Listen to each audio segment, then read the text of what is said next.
Wrong week to quit sniffing glue.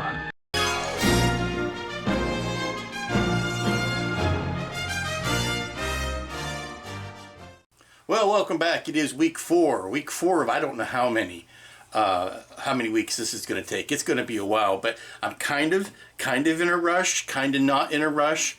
I talked to Ralph last week. That put my mind at ease about the lighting, but it's going to be a little bit more elaborate than I was thinking it was. So that's also going to be, I don't know how long Ralph's going to take to get the boards to me that we talked about. If it's typical Ralph, they would be here, by now, because I think the man has a transporter. But since they're not, that gives me ample time to be getting into the guts this week. Now, I did some work over the weekend, and I'll splice that in after this intro and catch you back up with where we are. But getting into the guts of getting at least the lighting ready. I don't know, I'm not going to have the boards to attach it to yet, but I can at least start putting the lights in place, and that's my goal for this week because it has turned raw and nasty outside. And I feel, the winter comes and you start to cocoon and you start to, be more concerned with what's on your tabletop, and I need to be working on smaller, more intimate pieces to give them their due because this thing is huge. And as much as you want to work on all the big hugeness of it, that's a lot of little stuff that needs to be worked on. So I'll be doing that. Kind of in a rush. I don't want to rush through this, but the clock is ticking and there are Katingas on the horizon. They should be coming in the next week or so. So I certainly don't want to put that off too much because I need to get out and get templates made for the Katinga. I don't want to sacrifice some time on that. So I may just be working on both sides of the neutral zone here. I'll be working on the Federation and then I'll be working on the Klingon Empire. So let's splice in what I did this weekend and then we'll catch right back up to where we are now. I do want to point one thing out in this intro. I was asked what is the model of the mask, the respirator that Elliot Brown so generously supplied me with. It is the rugged quick comfort latch half faceplate reusable respirator. It is the 6500 QL series. Let me make a screen grab that if you want. It is the 6500 QL series. It is this beauty right here, and I'm going to be putting it to task today because I need to start working on the fiberglassing on the inside, and I can tell you I would never dream of doing that without a good respirator. It is essential. So enough of this, let's get on with the show. Good morning, it's Saturday, and yes, I'm cheating. I'm supposed to put down the work on the weekends, but I can't because I'm getting to another exciting part of this, and I just wanted to, I'm going to be doing some work this weekend, and I wanted to get it documented and thought I'd share because I don't know how well next week's going to go. So there. A lot of people have been asking me, how big is this kit? How big is this kit? And the third most important question is, how big is this kit? Well, here is the 1400 scale Enterprise D that you all know and love. And this is one that I built, way back in the day. Not quite all the way back in the day, but in the day when this first came out. When I pulled it off of the shelf, I actually dropped it because, it came apart. And when it hit the ground, that port nacelle went flying off. And what was underneath surprised me because this was done back in the day. This has incandescent bulbs in it. Not LEDs, incandescent, little tiny screw-in sockets with bulbs in it. That's how old this thing is. And these are the channels I was talking about. If you're going to run wiring, where's my hand? If you're going to run wiring, you need to have channels to run the wiring because this is one solid piece of styrene. Even at that, you still have to kind of make a groove in it and then cover it. So that is the old, and this is the new. I am going to be borrowing some paint schemes from this. I know those lifeboats are the wrong color, and I know the phaser strips are the wrong color, but I do kind of like the duck egg blue, and I think that's camo gray. I'm not sure. I even got some coffee stains on it, or staining, just like the big one on the Christie's. I'd like to say that was intentional, but no, that's just sadly aging, like we all are. But what I want, why I want to work today is I've got all of this laying together for the first time. I've got the glue, I've got the neck epoxied into the bottom of the saucer, so that gave me my measurements that I needed. Once I attached it to this and that, I got my final measurements for the plumbing framework, which if you take this off, voila, you will see how this is laying. And now that I know what these final angles are, I could pull this out, which is how it's going to go, because this is where the neck is attached to the saucer, and this whole neck is going to, right here where I've got the silver tape, that's the joint where it's going to come apart. So I can go ahead and epoxy the, I can epoxy and fiberglass this ring into that, that neck stump. So I know what my angle needs to be, so I can now solder these joints. I can solder this joint. That joint there is where the two halves will break apart. So once I get that joint all soldered up, then I can attach this framework to the bottom of the saucer. And then I can really start digging into this. Now, I did notice, and for the first time today, really started playing with the fact that these impulse engines are a little bit larger than the cutouts provided for them. So I'm going to have to open those up a little bit more. Plus, I'm going to have to cut a channel to run the light wire to it, because even though I'm going to be using magnet wire for a lot of this, which takes up very little space, it still needs to have someplace to run to, because when you put this back on top, these edges all gonna kind of get pinched down. So there are places where it is solidly making contact top and bottom. So I need to channel out for the impulse engines. I also need to channel out for where the nav engines or nav lights are going to be, and the strobe, that kind of stuff. I need to start channeling that out. But I can go ahead and get this fiberglass in, which is kind of what I want to do today. I know it's going to be a sloppy mess, so I have kind of cleared off this whole table for that. So I'm going to try to keep the mess down to a minimum, but we're going to see. So the first thing to do is to pull this out and to do the soldering on all of these joints. Okay, this has been newly soldered. All of the joints are good and solid, except that one right there. So now we're in a place where I can epoxy this in place just in a few spots to hold it down, and then I need to run out and get the fiberglassing to do the rest of it.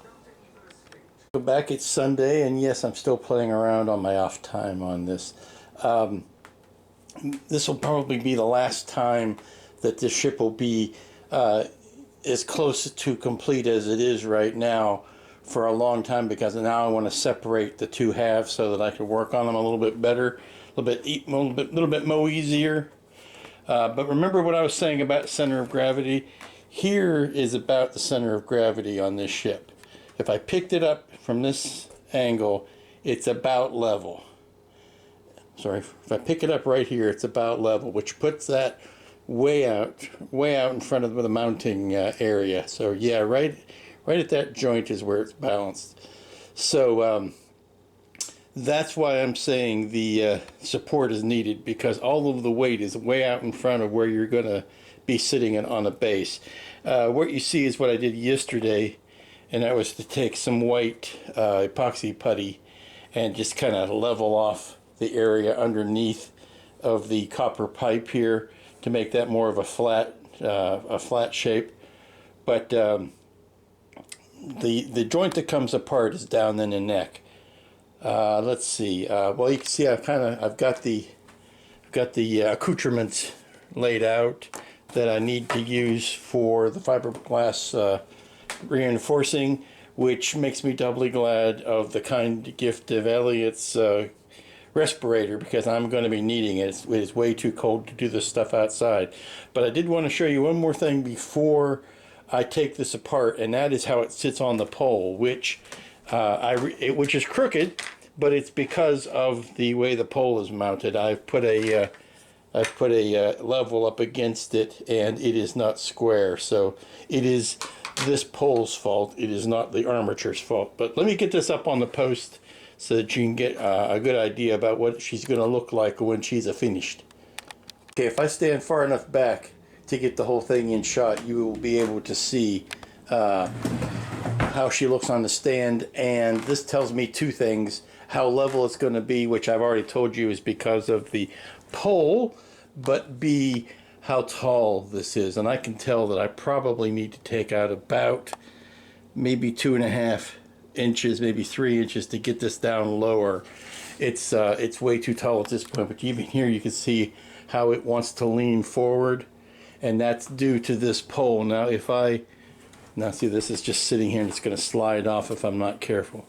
If I rotate it to where it is not acting on the post, then the whole thing wants to fall over because the center of gravity is not over top of the base like it needs to be. So I'm going to go out and get one of these big wooden discs to make my base out of, much like the Kirk and Spock over there, only because you can see that the post kind of goes into the back side of it.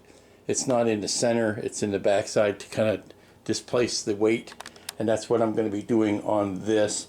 And I'll stain, rather than doing a typical black painted base, I'm going to do a stained wood base that kind of mimics the big horseshoe on the bridge with that nice piece of finished wood there. So let me get this off of the stand and tear it apart. Okay, it's now broken down into its individual pieces, and these will be easier to work with. Don, if you're listening, I have another useful idea for you. You know, probably sick of hearing them by now, but as much as I love this dimple here, this raised dimple for aligning the two parts of the neck, I think it would be really swell if there were two more, like back here. The more of those, the better, because that joint is going to be my last and ever-ending joint where I put these two pieces together, and it sure would help to have more keys on there.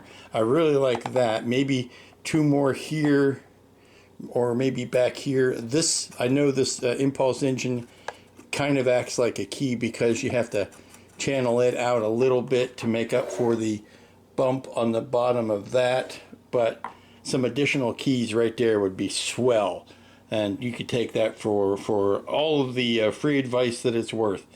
But now this is going to be a separate thing, and it's going to be a lot easier to work with to do the fiberglassing and stuff, and I can put this aside and not worry about doing any damage on it.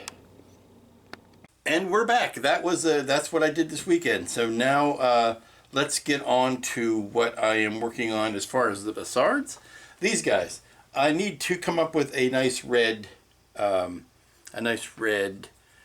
LED to go in there, a couple of them. So I've been, rather than I actually went through my box, my shelf of LEDs, and rather than running out and ordering more, I had to check to see what's on hand for once. And it looks like I do have enough LEDs. I've been trying out different resistors with them to see which ones I like better, which will give me a bright enough light without overheating. That's the important thing. It's Monday, and I'm doing an experiment here. I have to be very careful not to short this out against the metal of the copper, but this is kind of what I'm thinking for lighting of the windows on the saucer, and that is going to give me, of course I'm going to do an inside ring as well, but that's going to give me plenty of lighting going out to catch all of these windows. So yay, that's the kind of stuff I'm moving on to, thinking of internal lighting setups. But yeah, of course that's the camera making that look a little bit too centralized there, but I know now that I will be able to light block that. So it'll be a simple matter of, I say simple, I've had that trap before. But yeah, that's going to, and it's carrying it down to those bottom windows just as easily. So I think we're well on the way. One ring around the outside, one ring around the inside, a couple of strips down the neck, and we are good to go. Okay, so I am playing with the idea of lighting up the Bussard collectors. I've got two red bulbs next to each other, 5 mils. And I like the light they're giving. It's not overly bright, which is nice because on this ship I want to do the lighting in a more subtle way so that it doesn't look like it is, you know, spotlight beacony type of stuff. There is an issue with the Bussard collector front, or the front of the nacelle, in the way that it is has been cast. And as if you can look at, maybe you can see it here. There, that's probably the best way to see it.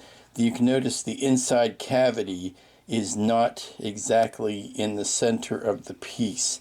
It is thicker, the resin is thicker on this side than it is over here. And that means when you put it in, you put the cap over the lighting, you can't really get it in the center. The best you can do is kind of like hold it back here.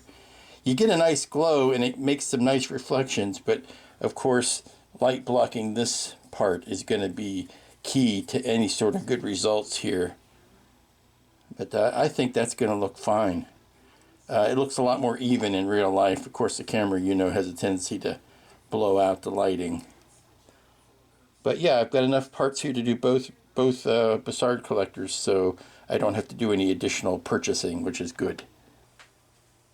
Elliot, you're the man. Elliot, you are the man. This thing is saving my life even as I speak. I was right up on that fiberglass stuff, right up in there, pushing my little nose around to get everything in. Could not smell the really strong scent, which, you know, even now at the opposite end of the house, I can still smell and smell strongly. But even being right up on it, I could not. So I can't imagine all of what you've saved out of my the amount of lung damage you have saved me from. Thank you, sir. I owe you my life. But in other news, and I won't bring the camera back out there because I want to stay away from that for a while. In other news, I got my new glasses today. There they are, and boy, are they taking some getting used to. It's always something when you've got a when you get a new prescription, but when you get a new prescription of progressive lenses, you have got to get used to where your focus points are now, left and right and up and down. So that's what I'm getting used to now. So they advised me not to drive home with them, but to basically try them out for a couple times today, but get up tomorrow morning and put them on first thing, and then just, you know, go cold turkey with them from then on, so that my eyes, when they wake up tomorrow, will already be adjusted to this. But what do you think? A little bit more stylish than these old scratched up things. Makes the world a lot clearer, a lot happier. Well, maybe not happier, but at least I can see the miserable things clearer. But yeah, whew.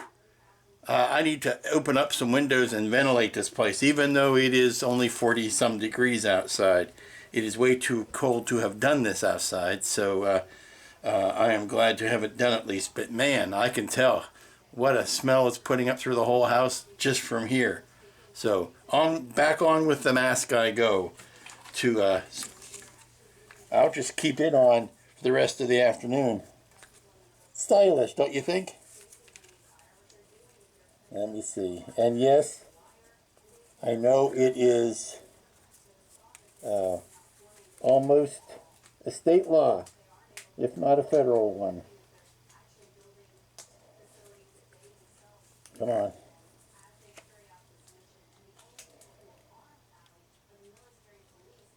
There you go. Then I have to do the, no, I am your father. Not the Luke, I am your father, but the line is, no, I am your father. So let's go back and I'll show you a little bit of how it looks. Okay, here you can see I got fiberglass, and if you do it right, it all but disappears. But there's fiberglass over top of all of these. It's not very clean. I hope to clean it up a little bit later. I'm not really worried about it discoloring the windows or anything, so that's good. But this much is going to be good and solid in a couple of hours. Good morning and welcome back to the shipyards. It is Tuesday, and this has had a chance to set up overnight. Actually, it was mostly dry yesterday afternoon, but it is set up overnight. And this is strong. This is probably the strongest joint in my entire house. This is a stronger joint than that really good weed you used to get back in the 60s. This is a very strong joint. It's been epoxied in. Yeah, it's a little bit yellower, but I don't care because the cool white lights are they're gonna minimize that, and it's gonna be largely painted over from the outside anyway. But that's what it looks like on the inside. So you can see quite a bit of the windows still. It didn't cover up nearly as many as I was fearing it would. Plus the fact that some of those windows can be blocked out anyway. But this is looking very good and secure, and I can attach it. I could sink it into this joint right there, and everything is great. But that I'm sitting here shaking it off camera, and you can't even tell. Between that and this joint here, now the outside of this is a little rough, but it was a little rough when I put it together the first time, as far as not being exactly level. So that's going to take some smoothing. Not a big deal, but it is so secure that I don't even know what I would do. I could probably park the car on that. You never could tell. But excellent work on that fiberglass. I'm probably going to use that method for some of the other joints. Maybe the joint to the top and the bottom of the secondary hull. I might put some of this, slide some of this in here in between the two halves as I am gluing them together to reinforce. But very happy with that. Always glad to learn a new technique, and working with fiberglass is something I hadn't done before, and that mask made it all possible. Thank you again, Elliot. I feel like I should I'm going to put a big EB. See where it says 3M here? I'm going to put a big EB there for Elliot Brown so that I'm constantly kept in perpetual remembrance of that gift that he has given to me. Let's get on to, now that we've patted our cell phone back sufficiently for that, let's get on to today's work, which is getting back on the lighting of the nacelles. I'm cutting out something like that. So you can't really see it there against that white towel, but this is the dealie I'm cutting out of sheet styrene, just a little styrene stock, and I am making two of these, and what they are spacers for the two LED bulbs that will go in there and then get pushed as far forward into here as possible. I want to cover this with a little bit of the reflective duct tape, so that it will light block backwards, and also provide a good alignment. The problem is going to be I'm cutting it undersized so that I can kind of swim it around in there and then lock it into position with a little bit of glue, because focusing these bulbs are going to be the neat trick, making sure that it is focused out of there properly. So looks like we might have to get the soldering iron out. Okay, I've got the first circuit soldered up for lighting the nacelle front, or the Bassard collectors. I got to shave down that oval a bit so that it fits more loosely inside, so that I can get more latitude when it comes to aiming it. But it is lighting up the whole interior just the way I want it to. So let's go ahead and build the other one now. Continuing to play with the nacelles and getting the lights in. Very important. It's steady here, but it will be a blinking strobe. But I wanted to test out to see how I could get these little nano SM LEDs in place. And what I'll do is, now that that's in, I'll just tape off the wiring to keep it safe. But yeah, it involves, because the weird thing is that resistor is actually larger than the bulb. So what I needed to do was to drill the hole to run the wiring down. At first I had to unsolder the resistor, drill the hole, put the wiring down through, reattach the resistor, and then sit the bulb in a little drop of CA. But that's gonna work out just right. I only got to do it 3 more times, top and bottom for both nacelles. Well, no sooner did I get all 4 of the wee tiny lights that are going to be the strobes installed in the nacelles, then I get another call, and I get another package in the mail, and mail call today, and that is from Evans Designs, who I order all of my SM LEDs from, and I have to commend them on their quick service. I ordered these late last week, I guess, and even with the holiday, there was no mail yesterday for Veterans Day. They arrived in today's mail, and there's 30 orange chip-sized LEDs, and what could all that be for? Well, I'm going to have to keep you in suspenders about that for a while, but if you watched last week's report, you know what they're for. So, that gives me confidence, because I know I'm going to have to probably order some more of these nano-sized cool whites, because I think I miscounted the number of strobes I was going to be needing.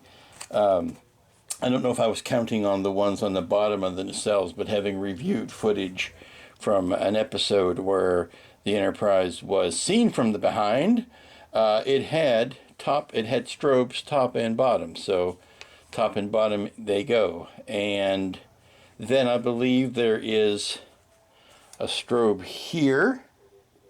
Then there is also a strobe right there.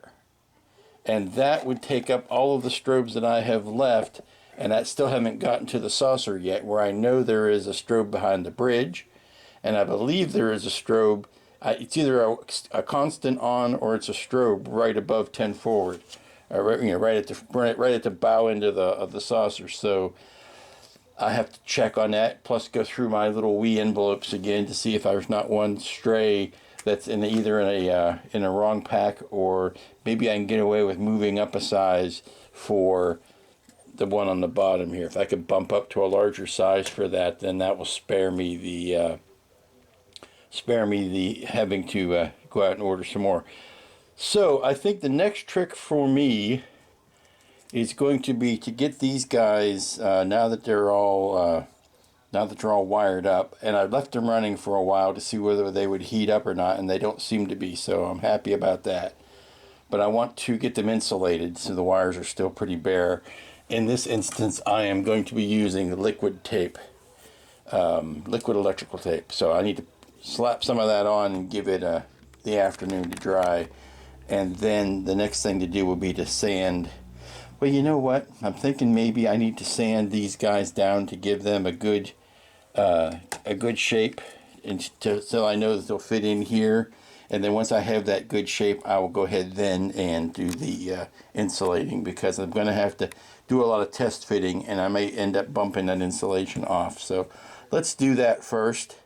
And then, I might even just seal these once they're in and they're aimed right. I might just seal it with this liquid tape.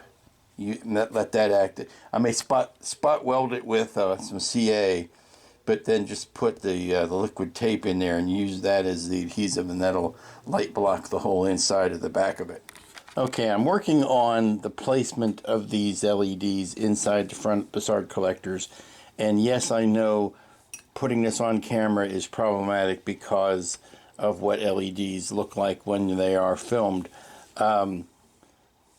What I'm wondering into is if I get this cross-eyed look, because like I said before, the interior of the Bussard collector is not necessarily, let me see if I can show you an example.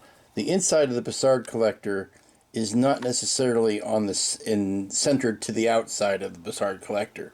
So any light that I put in there, and it's not really something where it's practical to get in there with a very long-handled Dremel drum and try to, you know, even that out, because I don't have any Dremel drums that have that long of a throw on them. And I'm just afraid that once I start down that road, you know, forever it will consume my destiny. It will, it's like something, I either need to fix it or leave it completely alone. And I think if I start to try to do something with that, then it is going to create an ugliness that I don't want to have to deal with. So here's what I'm looking at. When it comes to lighting, and again, like I said, the lighting is going to be blown out by the camera. If I try to center it so that the lights are in the center like that, it gives me a weird cross-eyed look. If I kind of basically aim them downwards so that they're aiming towards the bottom of this, I'd get a more even light up here, but it's going to make a whole kinds of trouble down here when it comes to light blocking, because that's going to be really strong red light. So I'm trying to figure out the best way to split the difference there so that I can get the best result. And then I got to figure out how, you know, obviously I do the same thing with the other one, but if I'm going to pull this back out. I jammed it in there too tight, but here's what it looks like. If I aim it straight on, I have to make sure that the bulbs aren't crossing each other so that it doesn't look cross-eyed.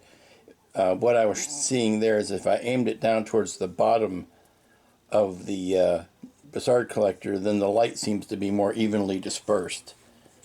So things I need to worry about. And then I've got that headlight look there, and that's just happening because the front of the insert is flattened. It's not rounded. Here we go back with this light again, trying to explain this problem. That top here is flat. You can see inside it, it's flat. It's not rounded, and that oval that you're seeing is the result of it being, that's the flat edge that you're seeing. So it depends, it makes a difference on how the light is reflected inside there. So I may have to walk away from it for a few minutes, come back and come at it with new eyes. Okay, I've got both of the inserts inserting, and I've got some liquid tape slathered around the contacts, and I'm going to let that dry. Now this takes forever and a day to dry. I don't think it literally takes a day, but it seems to take forever to dry. So I'm going to let that sit for a while, and then I'm tempted to come back because, like I said, I've tested those. I let them run. I lit it up and let it run. And I tested it, and the resistors are not heating up. The lights don't heat up. So what I'm thinking of doing, and is after this is set, I think I may go back in with the JB Weld and maybe just fill those up for a while and really lock them in. Make them solid state. But I think that that may be the extent for today, getting these little tiny bulbs embedded. Okay, I've mixed up some JB Weld and laid it in there to kind of fill in that area, really solidify it. Tested all the wiring, make sure it was still lit. Not going to go through that mistake where you put something behind an impenetrable wall and realize that you need to penetrate the wall. So everything's working. Let that sit up. Welcome back. It is Wednesday, and it's a good day to be a modeler. Not only I'm working on a fun model, but I got an email yesterday saying my Katingas were in the mail. So if they show up, today is Wednesday. If they show up by the end of this week, I'll certainly put them in this week's video. But if not, then it'll be the focus of next week's video. But what I'm doing today is continuing the work I started yesterday, which is starting to plant the little SM LEDs. And I'm going to be doing the the red and greens, and there's a white that goes there, and the red and greens back here, and there's a white that goes there. But I wanted to drill out also for the photon torpedo, which is this. And there's a whole long bit of resin in there to keep me in my way. But luckily, I have the handy tool from Elliot, the savior of my modeling sanity, such that it was. I would have never been able to drill all of that out with a hand drill, with a pin vise, or even this thing. It just would have made me nuts. This made it so much easier. Now, of course, it still took a goodly amount of time back and forth because it is so thick, and this only has but so much oomph to give. But I was able to get it to a point where I could take the Dremel in and just open up this hole just a little bit longer, so that I now have free access, unfettered access between here and there, and I can bury the orange SMLED in there for the photon. So now let's get back to doing all of these colorful fun things. Okay, continuing to add the lights to the secondary hull of the Enterprise here. I've got the main photon light, a light in the main photon tube. Decided not to put one back here, only because this area here is already so congested with the running lights that I don't want to add more work into here. It's already getting too tight of quarters. There is a white one that needs to go right here above the back of the opening of the photon that I do want to put in. So let's get that one in, and that will be the last one to go into this piece. Okay, you can see some small result. Got the red and the green lights in here. They look very good. I have to be very, very protective of this magnet wire. I'm not all that used to working with it. It's delicate. I don't want to crimp it so many times that it breaks. So I'm being very cautious with it. Okay, just spent the last few minutes masking the fronts of these Bussard collectors off. And that was a combination of using these pieces from the template sheet, and then trimming them a little bit because there's always going to be some differences in the field. So you run that curve on there, and then you just take a fine line with your very sharp X-Acto, and you trace that line, and then you tape off the tips. So now these are ready for me to go out and spray them with a coat of primer and start the light blocking. Putting down templates or showing what they would look like. Templates on the bottom of the nacelles, and I like that. That would be the dark, I say dark blue, but that would be the darker of the two colors. You'd spray the primer, you'd spray the darker blue over all of this, and then you'd mask those off, and then you'd spray the lighter color over all of that, and leaving these areas darker blue, and then you'd go back in and do your almost white highlights, which I would think are going to be the duck egg blue highlights, and that works. I think that's a good shot, and then we can reuse some of these guys to mask off for the whites, or the other blue highlights that aren't going to be formalized in the template set. But yeah, that works. Let's see what the tops turn out like. Starting to lay down the tops now, and I can see already where it's starting to go. It can go wild if you don't pay attention, like I wasn't. So what I'm going to recommend is that you draw a center line here, and then a pencil line there, and then you draw a faint center line here so that you can kind of keep everything from going, wavy on you. Yes, I think these will work just fine. Again, like I said, and I hate to keep repeating myself, once you stick these down onto primer or onto blue paint, they will stick down a lot better. Right now, it's kind of fighting me because it's sticking to the bare resin, which it's not really designed to do. But yeah, this will look fine, and like I said, some of these other shapes can be used for accent colors. But I think the next trick to do is to go ahead and mask these guys off so that I can spray a coat of primer on these. Welcome back, kids. It is Thursday. It is a cold, wet, miserable day out. A day I would much rather curl up on the couch with a thick comforter and a good movie. But I'm working on continuing work, soldiering on. Yes, I'm sacrificing for you. Working on the Galaxy class again. Playing with Windows and the hull sections of the saucer so that I can get that knocked out. I've been working on this area this morning, kind of all around in there, and getting it ready to go. And it's boring computer work, so it's not much to show for it. So I apologize for that. In the other room, I am applying primer coats on the nacelles. The fronts of the nacelles are taking way more primer coat than the neck did in order to block the light. I think the intense red lights. Well, let me go get one. Okay, here is one of the nacelle tops, and this has had about 4 coats of primer on it. And you can see how badly the light is still leaking around that. Even though I have put all this blocked epoxy in the inside, you're still seeing some of it around here.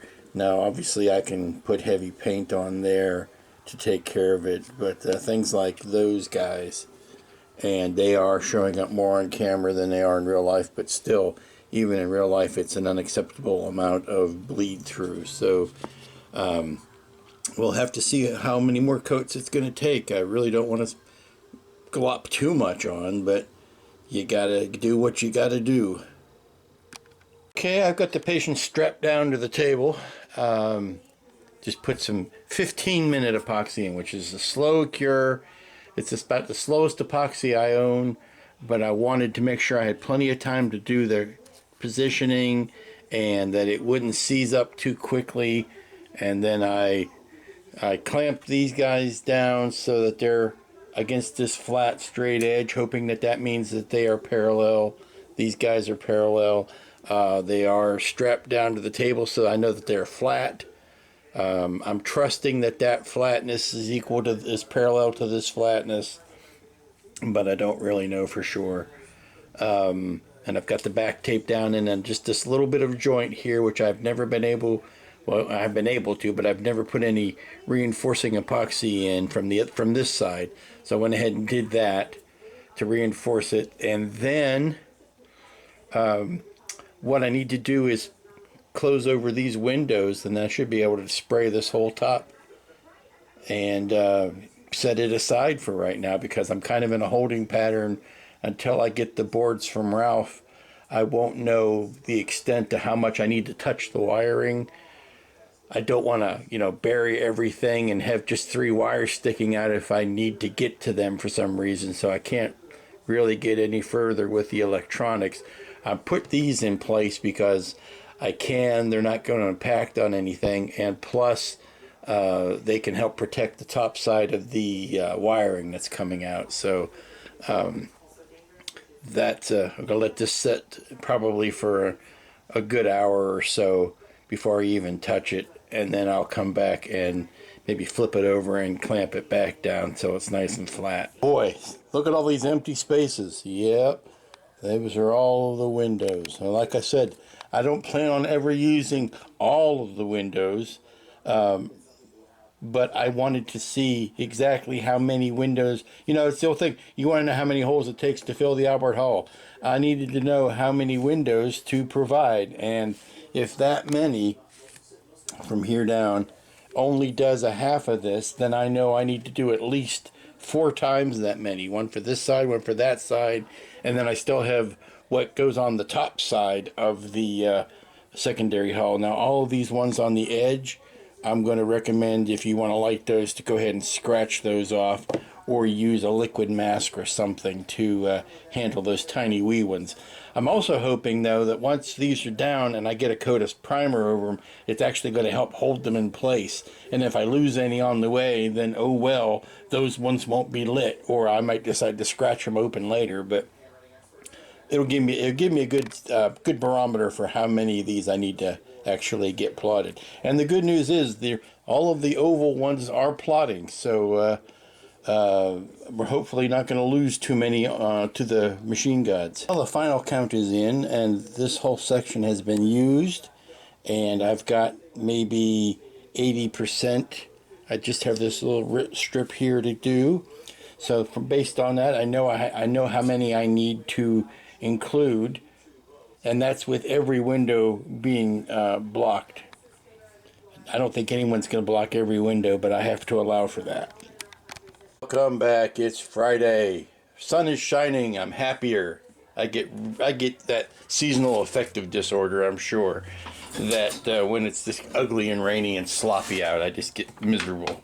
But the sun is shining today, and all is well in Dummy World. This is crooked. Yes, I know it's crooked.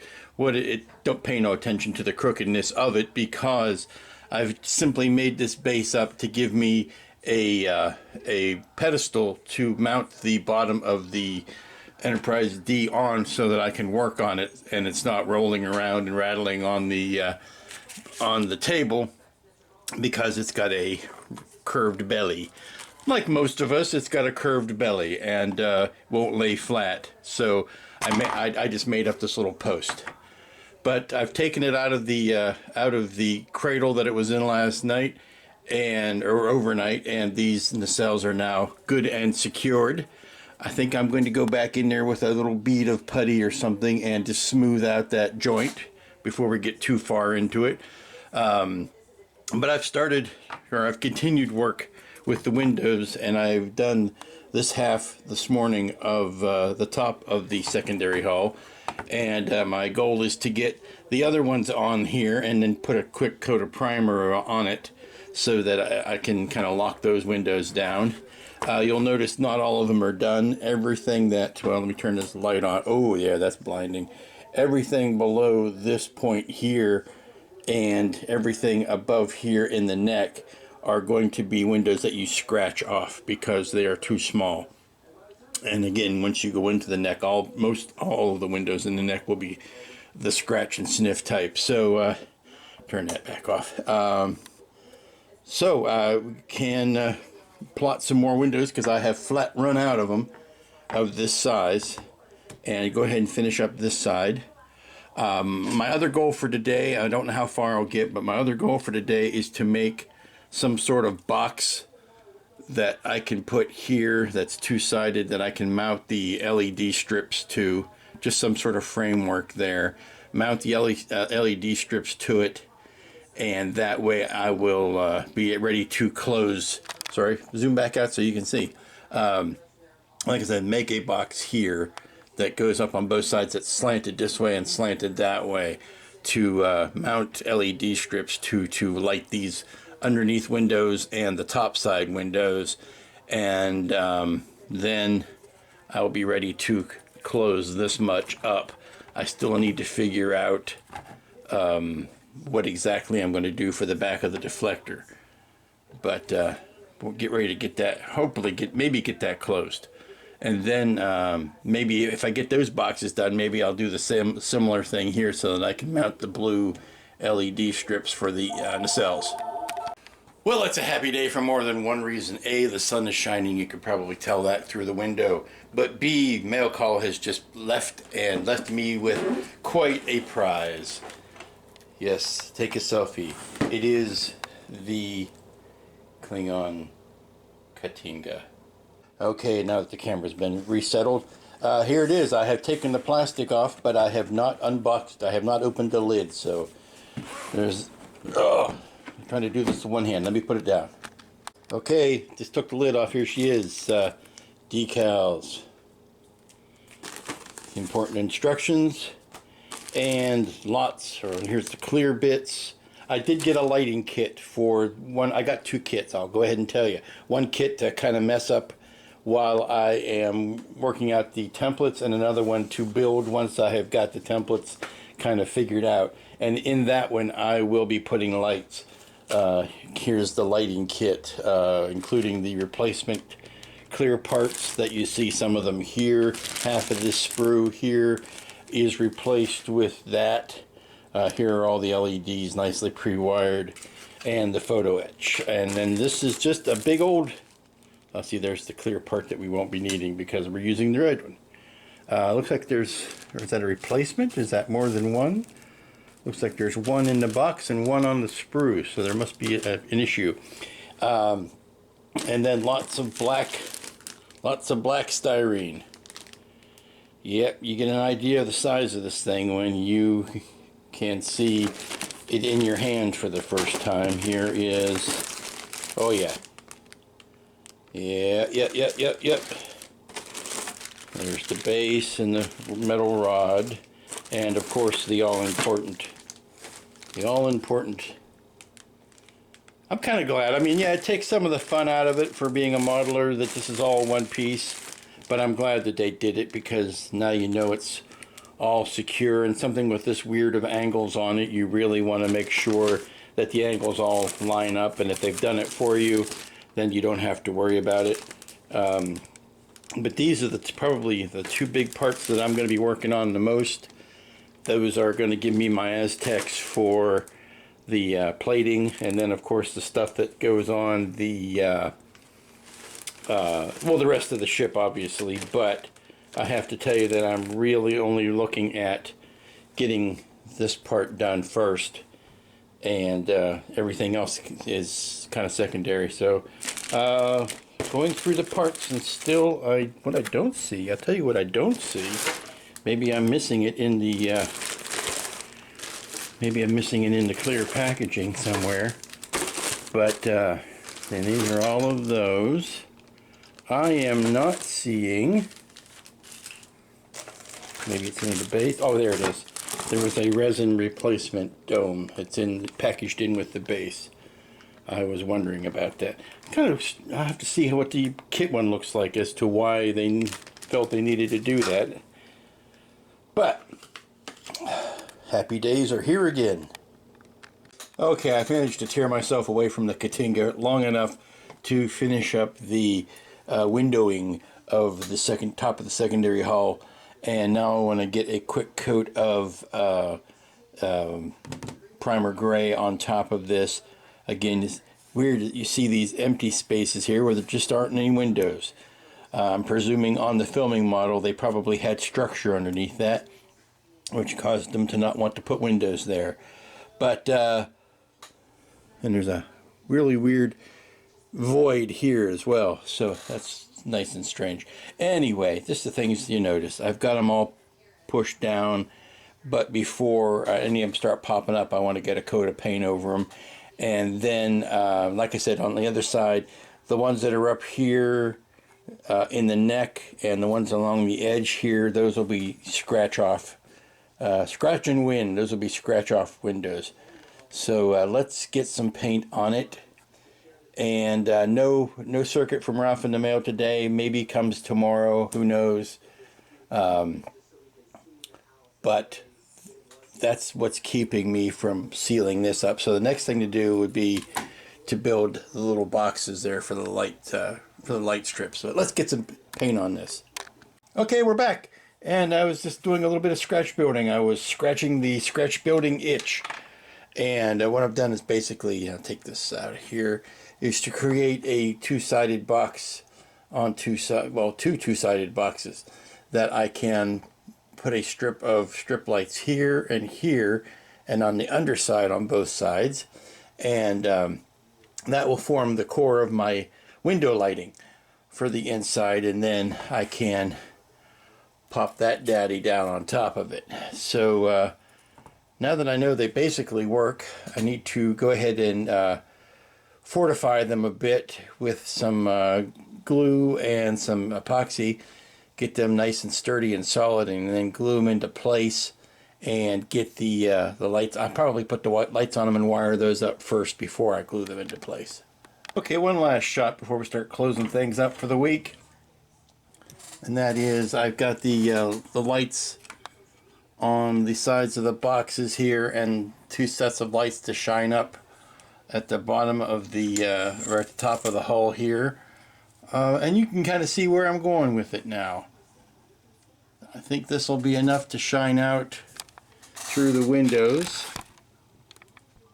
Once those you can really see the light leaking through it, but Once I get another coat on there, hopefully it'll be a little bit less apparent. But you can see what I'm trying to do as far as making boxes of light for the inside. And that's where we're going to bring it to a close this week. Got some good construction done, got the nacelles glued down. Starting to do all the fiddly bits inside, getting the lighting lined up. Starting the light blocking, which is becoming a task in and of itself. And all the tiny windows, both on the secondary hull, and started mapping out for the saucer. And until I get the boards from Ralph, I'm pretty much stymied on the lighting, because like I've said before, well, I'm not going to go into that again. So we've got that. The Katingas came in. Oh boy, I'm going to be splitting concentration between the Galaxy class here, the D and the Klingons. So I am a man of two empires at this point. I am a neutral zone. But that's going to do it for this week. So until next week. Next week is actually weird because Thanksgiving is the end of next week. So I don't know that there's going to be a video next week. There may be some abbreviated thing before the holidays kick in. Who knows? So until we meet again, be good out there, be good to each other, and we'll see you here next time around.